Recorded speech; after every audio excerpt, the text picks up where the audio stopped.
సకల దేవతా స్వరూపుడు శ్రీ షిరిడి సాయినాథ్ మహారాజ్ గారి పాదార విందాలకు శిరస్సు వంచి నమస్కరించుకుంటూ, ఏమిటి ఫకీరు ఉద్దేశం? పట్టుకొని 25 ఏళ్లైనా లేవు పాములతో చెలగాటాలేంటి? విషం కక్కే పాము ఇతని చేతిలో బిడ్డలా ఒదిగిపోయింది. ఇతడేమైనా పాముని హారాలుగా ధరించే శివుడా, పాన్పు చేసుకొని పవళించే విష్ణువా? శ్యామ తీవ్రంగా ఆలోచిస్తూ బాబా చర్యలు గమనిస్తూ విస్మయంగా, బాబా పాము శిరస్సు పైన మృదువుగా తట్టి, ఏమ్మా శివుడి మెడలో హారానివి, విష్ణువుకి పానుపువి కదా, నువ్విలా అమాయకుల మీద విషం కక్కవచ్చా అని చెప్పి మందలిస్తుంటే విస్తుపోయాడు శ్యామ. ఎలా తెలుస్తున్నాయి తన మనస్సులోని అనుకున్న మాటలు, ఆలోచనలు ఈ బాబాకి ఎలా తెలుస్తున్నాయి? ఇతడు సర్వాంతర్యామ్య, సర్వవ్యాపకుడైనటువంటి సర్వేశ్వరుడా? సందిగ్ధంగా సంశయంగా బాబా వైపు చూశాడు శ్యామ.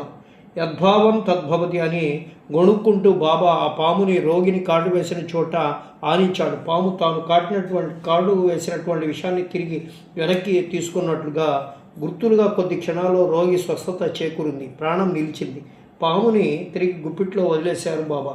ఇలా ఎన్నో రకాల రోగాలు, చిత్ర విచిత్ర చికిత్సలు బాబా వైద్యుడిగా మారి వైద్య శాస్త్రానికి అతీతమైనటువంటి చికిత్సల ద్వారా రోగుల ప్రాణాలు కాపాడి వింత హకీం అన్న పేరు సంపాదించారు బాబా. ఆయన చర్యల్లోని విశేషాలని ఎలా భావించాలో శ్యామకి అర్థం కాలేదు. ఒకసారి షిద్దిలో వారం రోజులు కుండపోతగా వర్షం కురిసింది. ఇళ్లలోంచి కాలు బయట పెట్టే పరిస్థితి లేదు. అంతటి కుంభవృష్టిలో బాబా ఎలా ఉన్నారో, ఏం చేస్తున్నారో అని ఆయన భక్తులు ఆనందంతో గడిపారు.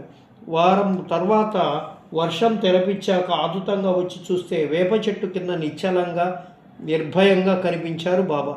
చెట్టు చుట్టూ మోకాలి లోతు నీరున్న బాబా చెలించలేదు. దేవా, భయంకరమైన వర్షంలో ఈ వారం రోజులు ఎలా ఉన్నారు, ఒంటరిగా ఏం చేస్తున్నారు అని చెప్పి అడిగాడు మహల్సాపతి ఆవేదనతో. మీరంతా క్షేమంగా ఉండాలని ఆ భగవంతుడిని ప్రార్థిస్తున్నాను అన్నారు బాబా ఆకాశం వైపు చూపిస్తూ. తన మేలు కోరే బాబా అలా ఆరుబయట చెట్టు కింద ఇంకా నివసించడానికి వీల్లేదని భావించి మహల్సాపతి, శ్యామ ఇతరులు అప్పటికప్పుడు నిర్ణయించుకొని, బాబా మసీదు ఖాళీగా ఉంది, మీరు ఉండటానికి అది అనుకూలంగా ఉంటుంది, లేవండి, నేటి నుంచి మీ నివాసం మసీదే అని చెప్పి ప్రార్థిస్తారు.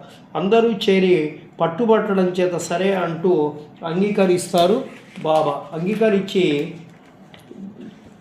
ధర్మ, అర్థ, కామ్య, మోక్షాలనే చతుర్విధ పురుషార్థాలను అనుగ్రహించే తల్లి అని చెప్పి ఆ ద్వారకామాయికి నిర్వచనం చెప్తారు బాబా.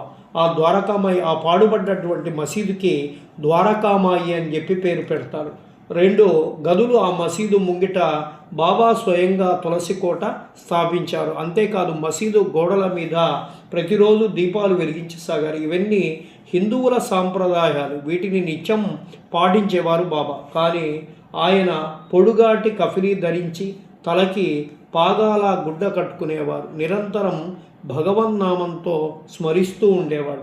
ఇవన్నీ ముస్లిం సాంప్రదాయాలు కనుక బాబాని ముస్లింగా భావించి ఆయన్ని మసీదులో ఉండమని ప్రార్థించారు. అయితే బాబా ఏనాడు నమాజ్ చేయలేదు. కానీ ముస్లిం భక్తులు నైవేద్యం తెచ్చినప్పుడు వారి సాంప్రదాయానుసారం ఫాతిహా చదివించి భగవంతుడికి నివేదన చేయించేవారు. ఆ వైరుధ్యాలన్నీ చూస్తూ ఉంటే అసలు బాబా హిందువా, ముస్లిమా అని చాలాసార్లు అనుకున్నాడు శ్యామ. జవాబు దొరికినట్లే అనిపించేది. అతనిలో ఏదో మాయ కమ్మినట్టు అసంతృప్తి, సందేహం ఆవరిస్తూ ఉండేది. అలాంటి సందేహాలు, సంశయాలతోటే రోజులు గడిచిపోతున్నాయి. బాబా కులమతాలు ఏమిటో తెలియకపోగా ఆయన నిర్లిప్త ప్రవర్తన, అర్థం కాని మాటలు చాలామందికి ఆయన ఒక సర్వసాధారణ వ్యక్తిగా భావించేటట్టు చేశాయి. అలాంటి అసాధారణ వ్యక్తికి రోజు సహాయం ఎందుకు చేయాలి? షిరిడీలోని వ్యాపారులందరూ అనుకున్నారు ఒకరోజు.